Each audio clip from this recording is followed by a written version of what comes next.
Welcome to our channel. Today we how to subscribe to Wealthfront for year-end tax statements step by step clearly. Start by opening your web browser. Type wealthfront.com into the address bar and press enter. Once the website loads, look for the login button located at the top right corner of the homepage. Click on the login button. Enter your email address and password in the respective fields. Click the login button again to access your account. Once you are logged in, locate the menu on the left side of the dashboard. Scroll down to find the Account section. Click on Account to expand the options. Look for the Tax Documents tab within the Account section.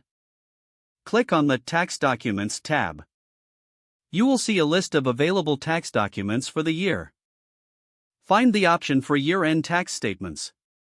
Click on the link to view your year-end tax statement. Once the document opens, review the information for accuracy. If everything looks correct, you can choose to download the document by clicking the download icon. Save the file to your computer or preferred storage location. If you need to print it, click on the print option available in your browser. Make sure to follow any specific instructions provided for your tax filings. Log out of your Wealthfront account by clicking on your profile icon at the top right corner. Select the Logout option from the drop-down menu to secure your account. If the page does not load, refresh the browser or try again in a private or incognito window.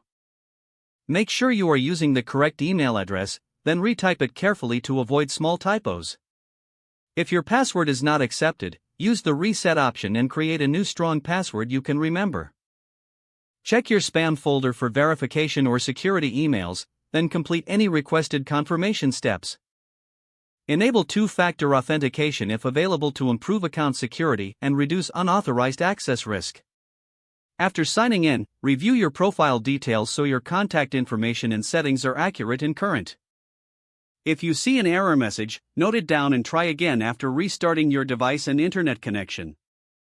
Don't forget to like this video and subscribe to our channel for more step-by-step tech guides.